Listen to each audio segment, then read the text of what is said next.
నమస్తే అన్న, అందరికీ నమస్కారం. యుద్ధాన్ని ఆపేందుకు ఇరాన్ కొత్త ప్రతిపాదన అయితే తీసుకుని రావడం జరిగింది. వివరాల్లోకి వెళితే, ఒక అమెరికా అధికారి ఇద్దరు విశ్వసనీయమైన వర్గాలను ఉటంకిస్తూ ఆక్సియస్ నివేదించిన ప్రకారం మధ్యవర్తిగా వ్యవహరిస్తూ ఉన్న పాకిస్తాన్ ద్వారా ఇరాన్ అమెరికాకు ఒక కొత్త ప్రతిపాదనను సమర్పించింది. అలాగే ఒక ప్రతిపాదనలో కొన్ని కీలక అంశాలను అయితే ఇరాన్ చేర్చిందనమాట.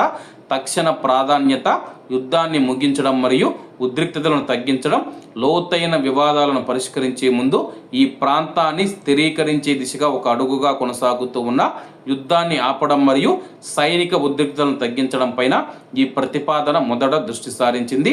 వెంటనే యుద్ధం ఆపివేయాలి, అలాగే ఇక్కడ చుట్టుపక్కల ఉన్న మీ సైనికులను వెంటనే వెనక్కి తీసుకోవాలి, హార్ముజ్ జలసంధిని తిరిగి తెరుస్తాము, కీలకమైన ప్రపంచ ఇంధన రవాణా మార్గమైన హార్ముజ్ జలసంధిని తిరిగి తెరవడం ఒక ప్రధాన షరతు అని చెప్పేసి, సముద్ర ఉద్రిక్తతలను తగ్గించడం మరియు సాధారణ చమురు వాణిజ్య ప్రవాహాలను రవాణాను పునరుద్ధరించడంలో దీనిని ఇరాన్ ముడిపెట్టిందనమాట.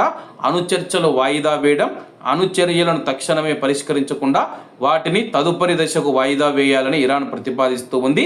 ఇది అణు సమస్యను ప్రస్తుత కాల్పుల విరమణ, ఉద్రిక్తతల తగ్గింపు మార్గం నుంచి సమర్థవంతంగా వేరు చేస్తూ ఉంది. అలాగే అమెరికా, ఇజ్రాయిల్ మనం చూసుకుంటే ఇరాన్ మీద దాడికి చేసిన ప్రధాన కారణం ఏంటంటే కానీ ఇరాన్ అణుబాంబులు తయారు చేస్తూ ఉంది. వాటిని అడ్డుకోవాలి, ఇరాన్ చేతికి అవి వెళితే కానీ ప్రపంచ దేశాలకు ముప్పని చెప్పేసి, తీవ్రవాదుల చేతికి అవి ఇస్తూ ఉందని చెప్పేసి అమెరికా మరియు ఇజ్రాయిల్ ఆరోపిస్తూ ఉన్నాయి.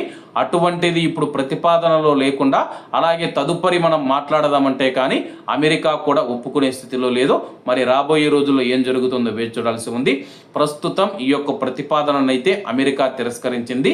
మేము చెప్పినట్లుగానే, అమెరికా చెప్పినట్లుగానే యురేనియం మాకు అప్పగించాలి, అలాగే అణ్వాయుధాలు ఇరాన్ కలిగి ఉండకూడదు, లాంగ్ రేంజ్ మిసైళ్లను తయారు చేయకూడదని చెప్పేసి అమెరికా తెలుపుతూ ఉంది. అలాగే హార్ముజ్ జలసంధిని ఓపెన్ చేయాలి, అక్కడ ఎటువంటి టోల్ గేట్ పెట్టకూడదు, ఇరాన్ నియంత్రణ హార్ముజ్ జలసంధి పైన ఉండకూడదని చెప్పేసి అమెరికా కూడా తెగేసి చెప్పింది. కాబట్టి అందరూ బాగుండాలి, అందులో మనం ఉండాలి. అందరికీ నమస్తే అన్న, జై హింద్.